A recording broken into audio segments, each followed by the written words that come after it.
Bonjour à tous, bienvenue sur les vidéos DJ Stuff. Alors, vu le nombre de questions que j'ai pu avoir, soit sur Facebook, soit par mail, je me suis dit qu'il fallait absolument, durant cette période un peu particulière, faire une vidéo vous montrant toutes les possibilités qu'on peut avoir pour faire un live stream. Donc, j'ai déjà fait une petite vidéo sur qui pouvait faire office de tuto, mais c'était surtout sur le Roland, juste avant, enfin la vidéo que vous avez vue il y a quelques jours.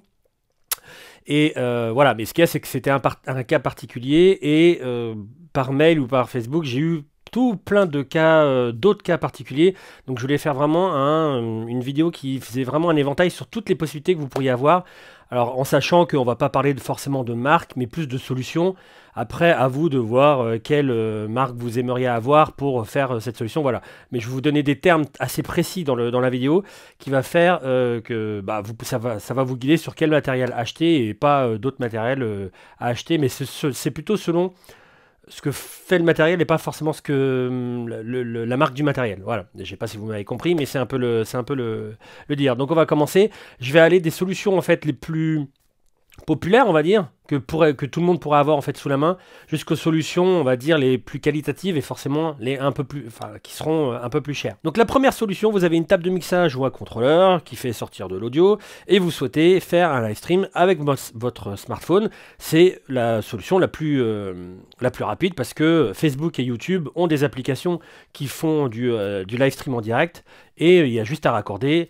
Et vous allez voir, c'est assez simple. Donc là, au départ, on ne parle pas du tout avec votre table de mixage et de contrôleur d'une sortie carte son, USB, tout ça. On va parler vraiment de l'audio pur. La première option va être ce petit câble qui va vous permettre d'abaisser le son de niveau ligne de votre table de mixage ou de votre contrôleur à un niveau micro pour rentrer directement dans la prise casque de votre smartphone. Ça nécessite donc d'avoir encore l'entrée micro sous forme jack. La seconde solution, toujours en audio, c'est d'avoir une carte son dite classe compliant, qui n'a pas du tout de driver, enfin pas du tout d'installation.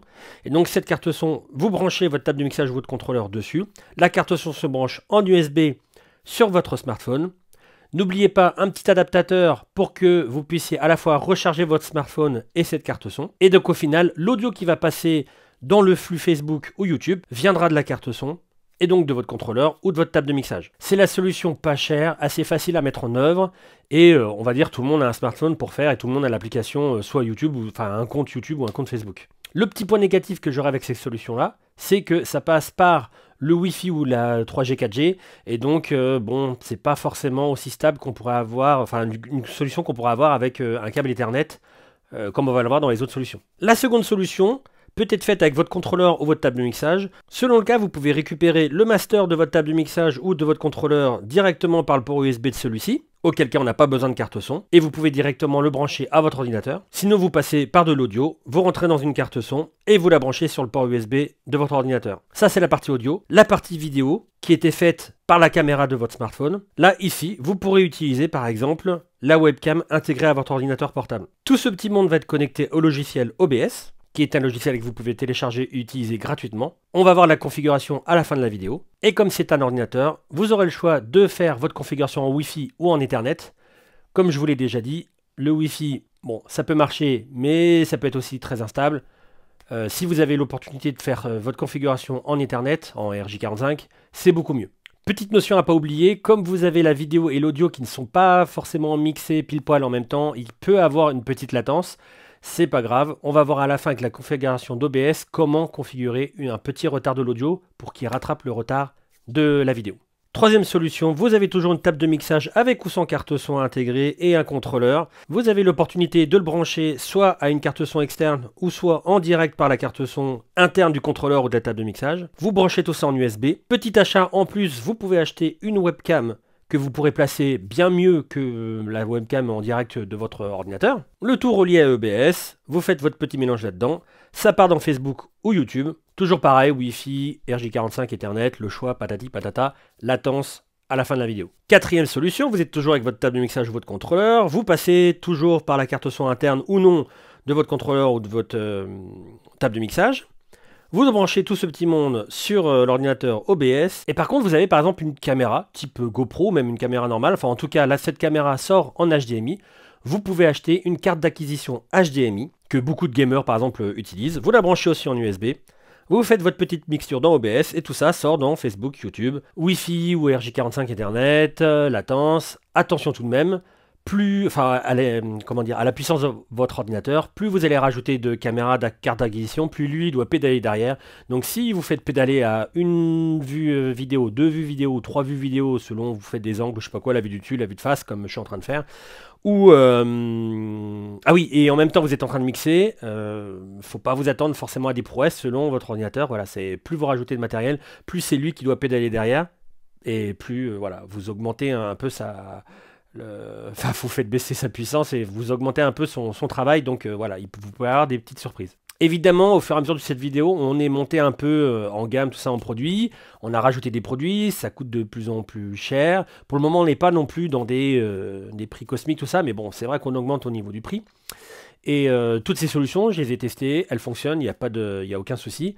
Et on va arriver à la dernière fonction, enfin à la dernière configuration qui, pour moi, on va dire, c'est la plus qualitative, la plus sereine et bon, au final, un peu aussi la plus chère.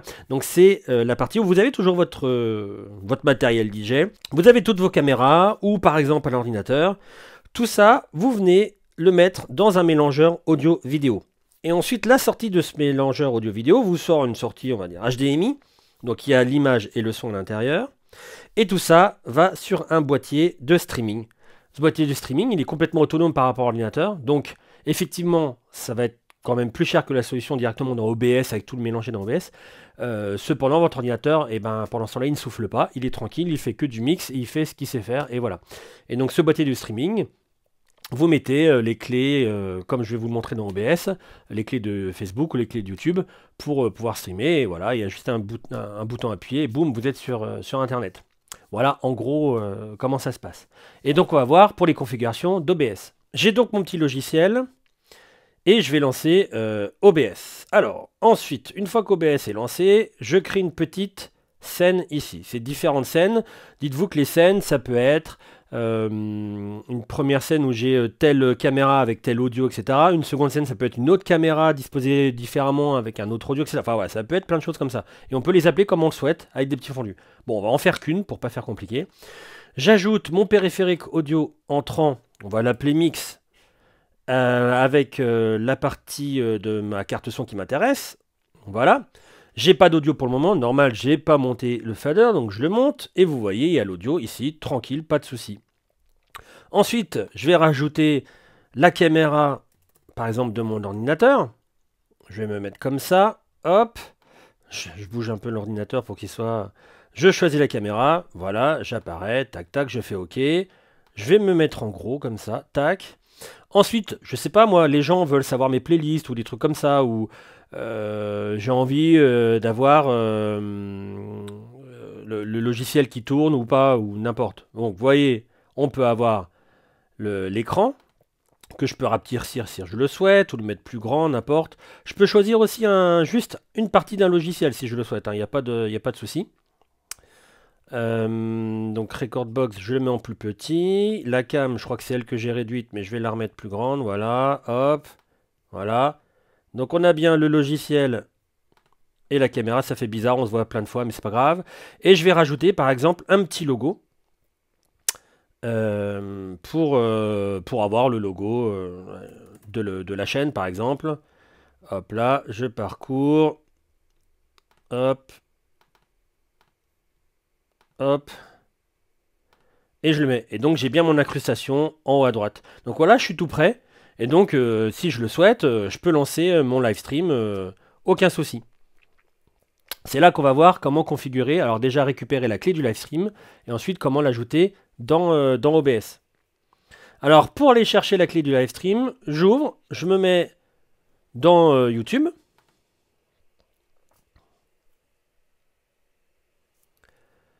Et j'ai ma clé qui est affichée ici, donc si je clique sur afficher, bien entendu, ça va l'afficher. Vous faites un copier-coller de cette information-là. Vous pouvez aussi copier le lien que vous voyez ici, ça peut être utile. Une fois que je me mets, là c'est en privé, mais mettez-vous bien, parce que évidemment je ne vais pas faire un live en vrai live alors que je suis en train de parler là. Donc vous mettez en public, et ensuite c'est parti. Vous allez dans les paramètres de flux, Vous dites si vous voulez du Facebook ou du, vous voyez, tous les Twitch, etc. Vous mettez votre clé à la place des petits points. Au niveau de la sortie, vous faites en simple, ne vous compliquez pas la vie. Au niveau du débit, là, ça va être selon votre connexion. Alors, si vous avez de la DSL, ça va être un peu compliqué. Si vous avez de la fibre, bon bah là, vous pouvez, selon votre offre de fibre, mettre plus ou moins grand. Dans un premier temps, je vous conseille d'aller dans les 5-6 000. L'encodeur, bon, X264. On va pas rentrer trop dans les détails. On va mettre des trucs bateaux qui fonctionnent. Voilà. Débit audio 320, de toute façon, on peut pas plus. Sachez que vous pouvez aussi vous enregistrer. Donc vous pouvez aller sur enregistrement. Moi, ce que je mets la plupart du temps, c'est identique au stream. Donc à partir du moment où vous avez cliqué sur enregistrement, ça va le faire. La vidéo, selon si votre ordinateur est plus ou moins puissant, je peux vous conseiller d'aller plutôt sur 1280 par 720 plutôt que du HD normal. Voilà. Et c'est à peu près tout, on va dire, de base. Et une fois que vous êtes prêt à vous lancer, soit vous enregistrez et ça va enregistrer votre mix. Ah oui, évidemment, si le morceau est à tout à la fin, ça va pas marcher. Voilà, je reprends. Donc si ça, voilà, ça va enregistrer votre mix si vous mettez démarrer l'enregistrement. Si vous souhaitez simplement faire un live stream, vous appuyez sur commencer le live stream et vous allez voir que sur YouTube, dans quelques instants, je vais voir ce qui se passe sur YouTube. Il y a toujours une petite latence, bien entendu, de l'ordre de 10-15 secondes avec de la fibre, un peu plus avec de la DSL ou autre. Et vous voyez, voilà. Donc là, je suis dans un faux live, puisque je suis en privé. Mais c'est comme ça, bon, je suis loin de ma box, donc ça tourne, etc. Mais voilà, en gros, c'est comme ça que ça fonctionne. Une fois que vous avez terminé, vous faites arrêter le streaming. Et voilà, tout simplement. Et au final, petite astuce pour régler cette fameuse latence dont je vous parlais. Dans OBS, on parle en millisecondes, donc il faut retarder l'audio pour que ça soit en phase avec la vidéo. Notamment quand vous faites des OQ, du scratch, bah, vous allez avoir la vidéo qui est en retard par rapport à l'audio. Vous allez avoir l'audio qui va arriver avant. Pour régler ça, petite astuce, vous prenez n'importe quel logiciel, genre Windows Media, Windows Movie Maker ou eMovie, selon si vous êtes sur Mac ou Windows. Vous enregistrez une vidéo de votre mix dans OBS, vous importez cette vidéo dans ce logiciel, vous détachez l'audio de la vidéo et ensuite vous déplacez l'audio pour qu'il soit pour que vos manipulations coordonnent, en fait se coordonnent par rapport à vos mouvements, et vous allez voir alors là j'exagère un peu l'effet, hein, mais vous allez voir la différence entre le point numéro 1 et le point numéro 2, et cette différence là qui va être notée en images par seconde, c'est aussi on peut faire en millisecondes. Vous traduisez en millisecondes et c'est les millisecondes qui vont vous intéresser dans OBS. Vous relancez votre OBS et dans la partie mix, qui correspond à votre carte son, vous faites propriété audio avancée et là vous avez les millisecondes. Donc là vous mettez, je sais pas moi, je dis une bêtise, mais 150 millisecondes de retard. Voilà. Et vous allez avoir la vidéo qui va être nickel par rapport à l'audio. Alors je vous ai parlé des scènes comme ça, qu'on pouvait passer d'une scène à une autre. Il y a des petits outils comme le Elgato Stream Deck. Je sais plus si c'est de la marque Elgato, mais ça a été racheté. Enfin bon bref, le Stream Deck qui a des petites touches. Alors il y en a un à 6 touches, un à 15 et un plus gros, je sais plus exactement combien. Que d'habitude c'est utilisé par les gamers, mais vous pouvez très bien le prendre. Je crois que le mini, ils ont alentour de 80 ou 90 €. Donc vous pouvez personnaliser les boutons pour qu'ils soient avec l'image que vous souhaitez, etc. Vous pouvez même mettre votre tête, ce que vous voulez. Et dedans, vous pouvez mettre des actions, par exemple, sur OBS. Parce qu'il est totalement compatible avec OBS, et donc vous pouvez mettre que ça bascule sur la scène 1, sur la scène 2, vous pouvez mettre comme quoi ça active votre caméra 1, votre caméra 2, donc vous pouvez vraiment faire des actions comme moi vous avez vu sur les live streams, il n'y a aucun souci. Donc ça peut être sympa pour compléter et éviter d'être tout le temps à la souris. Voilà, en tout cas on a vu vraiment ensemble toutes les possibilités que vous aviez pour faire un live stream, tous les branchements, vous avez tout vu. Maintenant, vous pouvez y aller selon la solution qui vous convient au niveau du prix, au niveau de la facilité, enfin voilà. N'hésitez pas, en tout cas, en dessous de cette vidéo, de poser vos questions si vous avez des questions éventuelles sur le sujet des live streams. En attendant, eh ben, écoutez, portez-vous bien, prenez soin de votre famille, surtout prenez soin de vous. J'allais dire, ne sortez pas, restez chez vous, mais bon, ça tout le monde vous le dit, donc c'est un peu bateau.